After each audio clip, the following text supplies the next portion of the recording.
Hey there everybody, Johnny T here, and today I'm going to put a new battery in this Timex watch. This might be a weekender, I don't know. It looks like it's got a third-party bracelet on there. It has indiglo. It's got the 60-second markings on the edge here, and then it just has the hour markings. It doesn't have 24-hour time, and then it's a three-hander with a date. Yeah, what else is there to say about this? The Indiglo feature is extremely cool. It makes collecting Timexes worth it.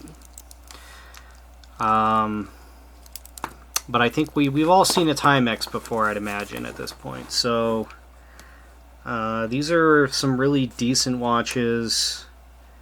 Like if I knew somebody who wanted to wear their first traditional analog watch, but they don't wear watches really, I'd recommend a Timex because they're cheap and they're just good, and Indiglo is awesome. I think Indiglo is probably one of the most underrated watch features on the market. Actually, it is extremely good, especially when you need to read your watch and you don't have any light.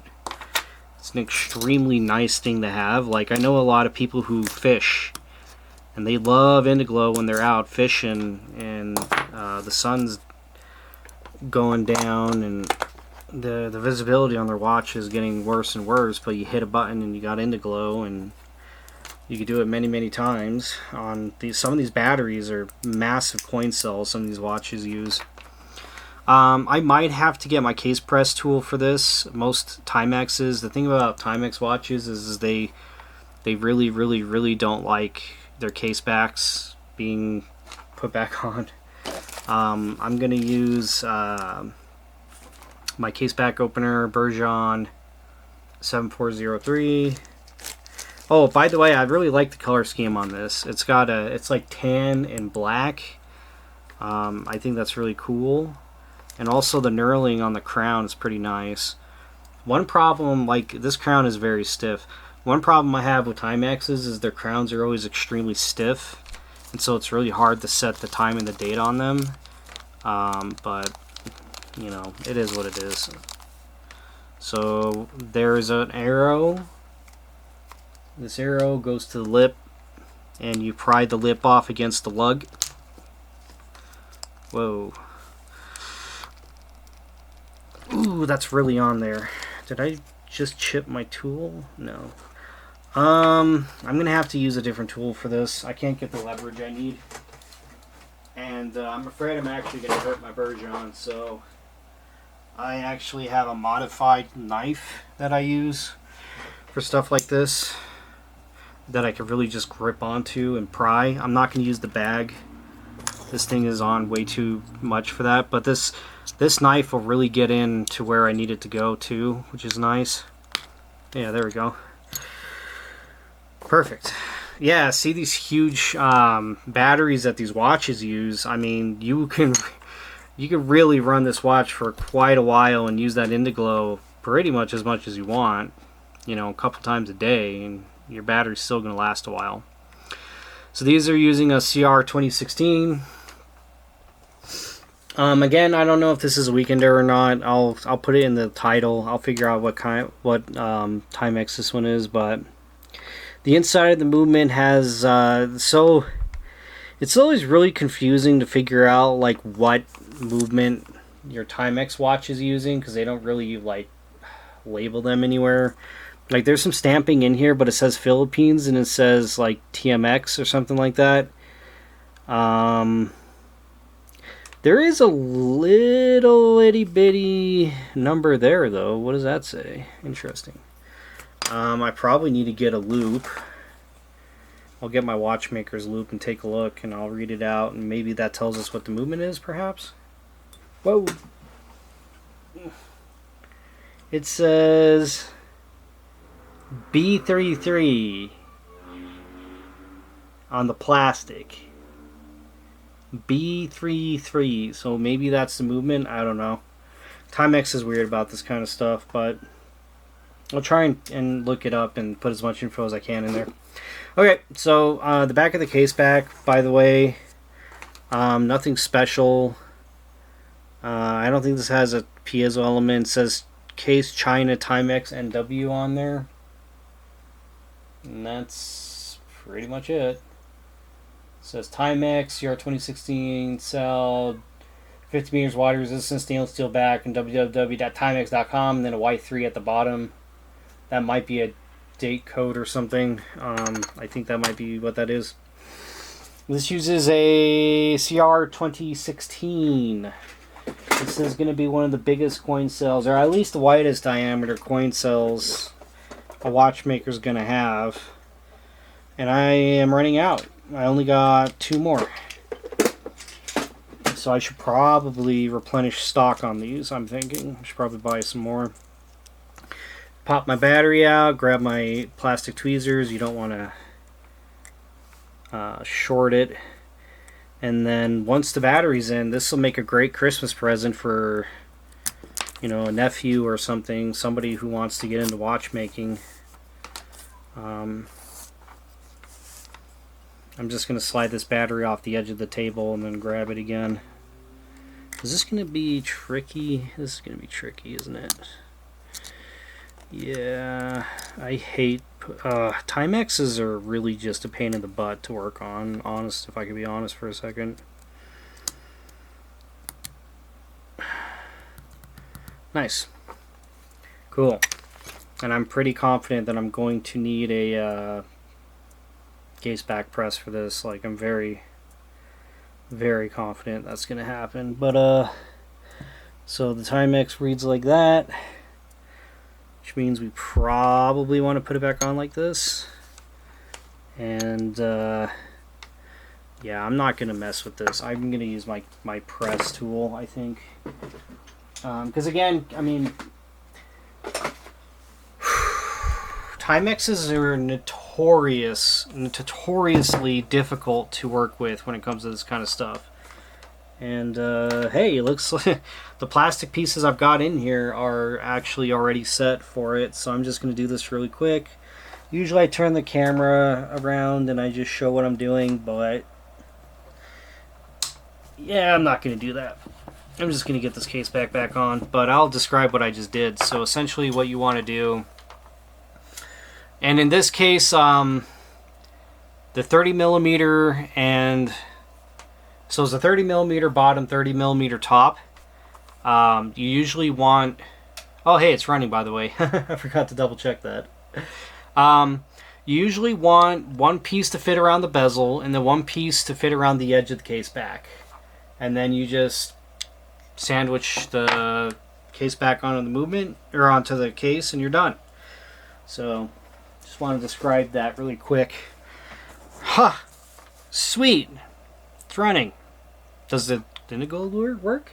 Indiglo works. I just tested it. So I'm gonna put a different strap on this though. I'm probably gonna put like just a cheap NATO on it. Even though like the thing is like, seriously, you've got a silver bracelet on a black case watch? I don't think so. But yeah, one of the coolest things about this watch, which I can't pick up on the camera, but it's indiglo. Very cool. What's a watch like this worth? $20. This watch in this condition, being this used with this many scratches and the paint coming off, and I'm gonna clean it up. I should just clean it up really quick with an alcohol wipe. That's about as much as I'm doing with this watch. I mean, they're just not. I think it's worth $20, but hey, $20 is $20. Like, you know, think about inflation for a second. I don't know if anybody watching has gone out and tried to eat at, like, I don't know, any kind of fast food joints recently, but $20 is about what will get you a meal. So, you know, like, this watch can basically get me fast food somewhere now. So that's kind of the reality we're living in, but that's why I'm fixing it up. I mean, the battery itself is worth maybe 50 cents, I think. something like that. So, and I can't remember. I think I bought this watch in a lot of watches, so like this was just an extra watch that was included in a purchase that had like I don't know, this Seiko that I just tried to fix, for instance. This is a $300 watch, and the same lot of watches had this Timex. So this is the reason why I bought the whole lot, but I'm fixing this one up because I could still sell it for $20, right? Or I could give it away to like my nephew. This is a really awesome first watch for somebody, you know. It doesn't have to be perfect. It just, you know, you just need to give them something that they can try to wear and see if like they'll wear it. Like if they wear the watch regularly, you know, like you just got somebody else into wristwatches, which is cool. Like it could be a very fun hobby. And it's fun to collect watches and stuff like that. So I think it's cool. I don't know. If I could spread this disease to somebody else, I think I might. There's no sense in being the only one who suffers with the watch collecting disease now. I don't think that's, I don't know. I'm being cynical. No, I just, you know, if somebody wants a watch, this would be a good one to give them. Or I could sell it on eBay for like $20, $25 and put a really, really cheap like $1 NATO on it. Call it a day. But hey, check it out. It's running. Now the question is like, so look at how, excuse me. Look at how stiff this is. Like look at how many times I have to rotate this crown in order for this watch to move. So like I'm just trying to see if the date will turn at 12 o'clock. It looks like we're now in the PM. I'm just gonna keep turning it. Yeah, this is like the kind of NATO I'm talking about. Something like this. And this NATO actually fits the lug width of this watch, see? And this NATO, it even the black matches the black too. Check that out. And you know what? This dark blue is actually kind of nice. So I might even throw this exact NATO on this watch. And then reuse the lugs it had. But,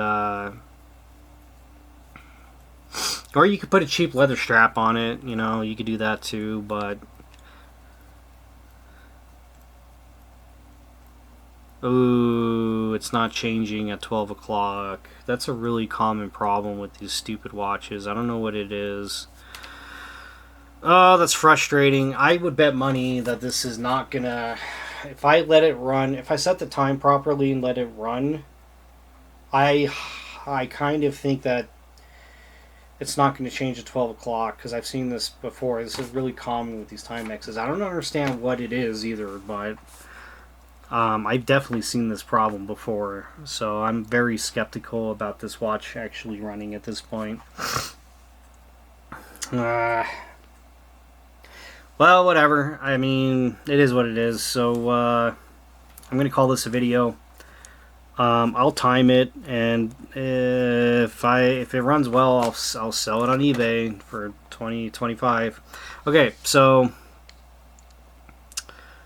This is a pretty good watch, you know, 39mm case size. It's good dimension. 47mm lug to lug. Thickness is 9.5mm, and then lug width is 20mm. So it's actually a pretty decent sized little watch. It's a great first watch, I'm telling you. Especially at $20, $25 on eBay, like, you know, this watch, it's a great first watch for somebody. I'm going to say it. I'm going to keep saying it. You know, it's a pretty good first watch. I don't know where that alcohol wipe went. Whoops. Okay. Anyways, I'm going to call this video. Hopefully it runs and I could sell it. That'd be nice. Or give it away. Alright, take it easy, everybody. See you on the next one. Like and subscribe if I helped to fix your Timex. And if this was interesting, take it easy. See you in the next one.